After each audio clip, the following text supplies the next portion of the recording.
Now, Count on 2, live and local in the Lowcountry. This is News 2 at 6. Good evening, I'm Carolyn Murray. And I'm Brendan Clark. Monday we told you about Korean War veteran Army Master Sergeant Finley Davis. Davis died while in a prison camp in 1951. His daughter, who was 12 at the time, had to come to terms she would never see her father again. But more than 60 years later, a phone call changed her life. And today, at a News 2 exclusive, we were there as Davis returned home to be buried with full honors. News 2's Mason McLeod is live in North Charleston. It was a very special homecoming today at Charleston International Airport. Master Sergeant Finley Davis, missing in action for more than 60 years, is finally back with his family. The casket, draped in the stars and stripes, escorted to Charleston by his great-grandson. 4 generations of family members were there to greet it, including Davis's daughter, who last saw her father before he left for the Korean War when she was only 12 years old. I can't even explain it. It's just fantastic. Just fantastic, unbelievable, but my dad is finally home. Davis will be buried here at Carolina Memorial Park next to his wife. For information about how you can attend his funeral on Thursday, go to our website, counton2.com. Reporting live in North Charleston, Macy McLeod, Count on 2. Macy, thank you. People on James Island will gather tonight to talk about opposing a proposed car wash on Folly Road. The Board of Zoning Appeals is expected to vote on a special exception request from Auto Bell Car Wash. News 2's Deanne Roberts is live on James Island right now ahead of that meeting. And Deanne, people in that area say that car wash will cause all kinds of problems like traffic congestion as well as other issues. That's exactly right, Carolyn. I'm actually at the proposed location for the Auto Bell Car Wash. And as you can see right behind me, there's already a steady flow of traffic here on Folly Road. But one of the main concerns some homeowners are having is this grand oak tree right here. Along with the special exception request by Auto Bell Car Wash, the Board of Zoning Appeals will decide whether the car wash could route cars under this grand oak tree in their meeting tonight. The special exception stems from the property being located in the Folly Road overlay. James Island Mayor Bill Woolsey says the overlay requires the BZA to determine if businesses are suitable for the area. Now, the Folly Road overlay has been agreed to by the City of Charleston, the Town of James Island, and the City of Folly Beach in Charleston County. And so all of us have agreed to these rules. And a special exception is something that the Board of Zoning Appeals has the authority to determine based on criterion of whether it would adversely affect traffic or even just the aesthetics of James Island. Our homeowners can head on over to Town Hall to sign up and voice their concerns about this proposed car wash. The meeting starts at 7 o'clock, but you have to be there at 6:50 in order to speak. In James Island tonight, Deanne Roberts, Count on 2. A plane flying from Ecuador to New York was diverted to the Charleston International Airport yesterday. Officials say weather is to blame. Passengers on board that flight now working to get to their destination. News 2 Stetson Miller reports on their status in North Charleston. Hundreds of passengers on a diverted flight from Ecuador were stranded here at Charleston International for over a day because the airplane taking them there was damaged. Now they're finally on their way to that flight's final destination, New York's JFK Airport. 281 people on their way to New York had to spend an unexpected night in the Lowcountry. Tama Airlines Flight 550 was diverted to Charleston because of bad weather in the New York area on Monday. While at the airport, the airplane clipped a light pole while backing up. No one was injured, but the plane couldn't leave. Some passengers spent the night in the airport, while others stayed in hotels and motels after being cleared by customs. On Monday, the airline chartered a plane to come pick up about 150 of the passengers to get them to JFK. About 50 passengers chose to find their own transportation and were cleared and released by customs.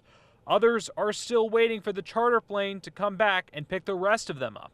It's taken 150. They'll go to New York, drop them off, gas up, fly back down, pick up the remaining passengers, and then head back to New York. So it's still going to be a long afternoon for about 70 of the passengers. And the remaining passengers on that flight are expected to be in New York later this evening. In North Charleston, Stetson Miller, Count on 2. A photo on Facebook of an overcrowded school bus is gaining a lot of attention. Take a look at this picture.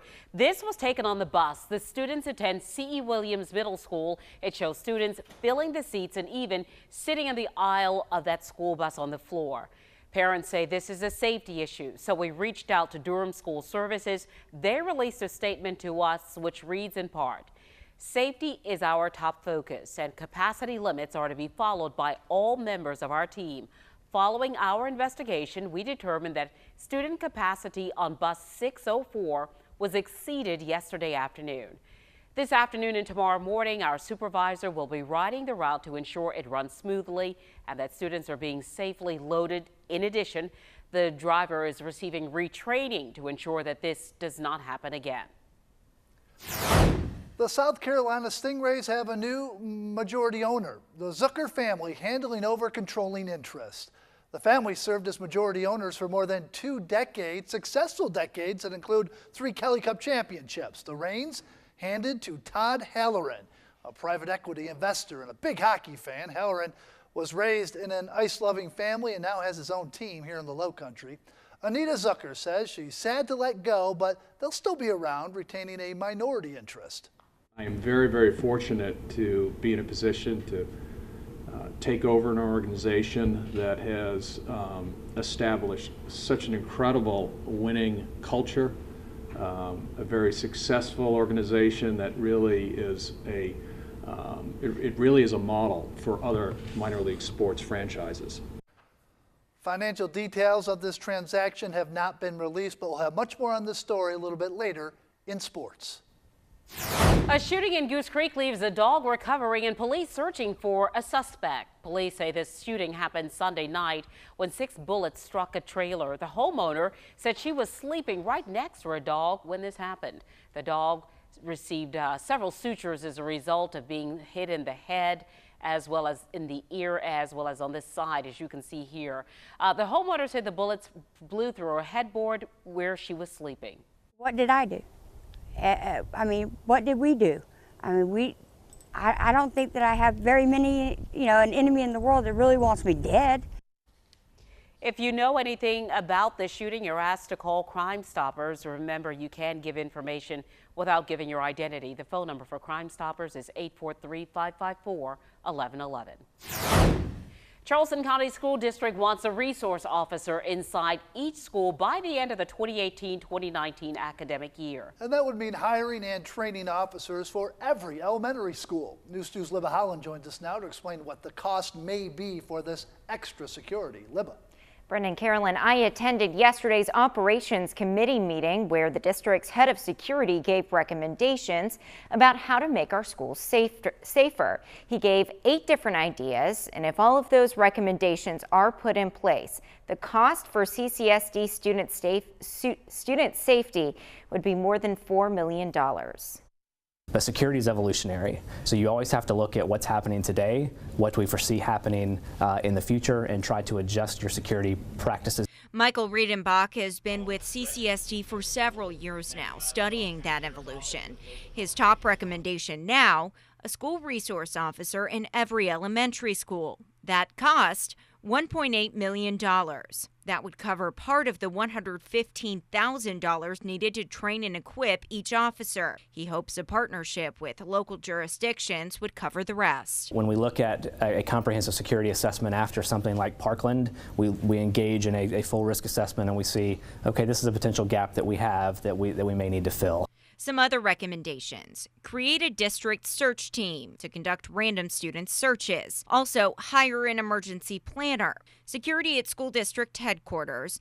A group of officers to provide elementary security relief, and a group to provide patrols at middle and high school, a 24-hour security operations center, and after-school visitor management. And this is on top of the security that CCSD already has in place. Access control, surveillance cameras, fencing, security vestibules, procedures in place to vet visitors, training of staff, all of those things. So we have a very robust school safety program.